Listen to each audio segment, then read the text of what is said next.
O, to proszę. Jeżeli chodzi o poruszanie się po mieście,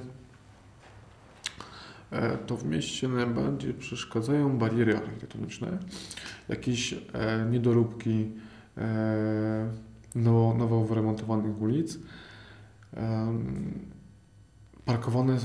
parkowane samochody. Osoba pełnosprawna, która ma za mało miejsca, aby przejść, przejdzie sobie bokiem czy okrakiem. Ja już tego nie zrobię. I albo muszę się slalomem poruszać, albo próbować pomiędzy ścianą budynku a samochodem się przecisnąć, przy okazji rysując ten samochód. No ale czasami nie ma innej możliwości. To są takie rzeczy, które przeszkadzają. Takie podstawowe i chyba najważniejsze w poruszaniu się po mieście, no to zbyt wysokie krawężniki, niedostosowane jakieś tam przejścia w złym miejscu, przycisk do uruchomienia świateł, dziury, kostka brukowa nieszczęsna, która niszczy nie dość, że poruszanie się na wózku po takiej kostce nie sprawia przyjemności, to jeszcze niszczą się łożyska. Człowiek sobie nie zdaje sprawy, ten, który porusza się o własnych nogach, że na przykład mocniejszy wiatr wiejący może bardzo znacznie utrudnić poruszanie się na wózku inwalidzkim, gdyż opory powietrza są tak duże, że osoba może nie mieć sił na to, by pchać ten wózek.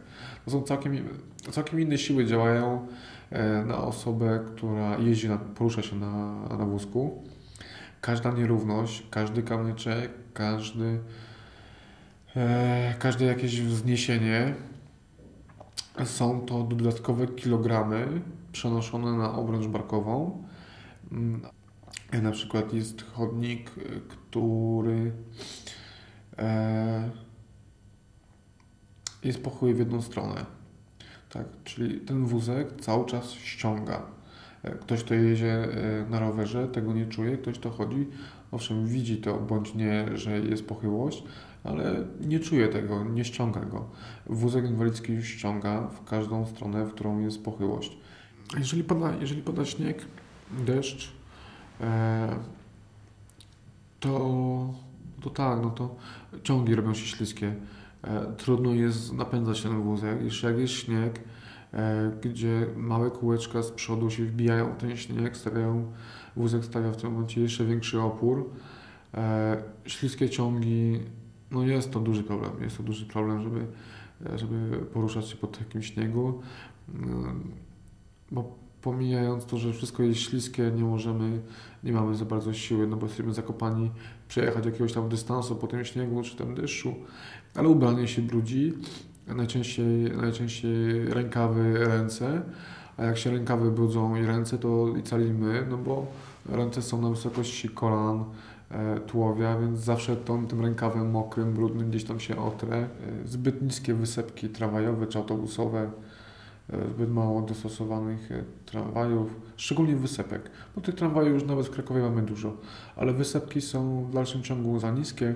Z tego co wiem, to Polska nie posiada norm, które by jasno mówiły, na jakiej wysokości mają być wysepki, albo na jakiej dokładnie wysokości bądź szerokości ma być tramwaj. W Niemczech jakoś potrafią to zrobić. Nawet wiem, że w Krakowie mają projektanta, który pracował w Niemczech dla tamtejszego taboru, projektował różne rzeczy. Kiedyś miałem z nim przyjemność rozmawiać i mówi, że w Niemczech to jest nie do pomyślenia, są normy, są jakieś odstępy rzędu bodajże pół centymetra, w Polsce jest 15 centymetrów. Że fajnie byłoby unormować pewne rzeczy, by było łatwiej ogólnie wszystkim, bo to nie jest problem tylko dla mnie, ale dla matek z dziećmi, dla osób starszych. Coś, co te wszystkie ułatwienia, które zrobimy dziś, one się przydadzą nam na stare lata. Takie rzeczy, które zwykli ludzie nie zauważają, stanowią jakiś problem, zagrożenie dla osób poruszających się na wózkach, czy też dla kobiet poruszających się w butach na obcasie, czy dla osób z kulami. Takie rzeczy są dosyć istotne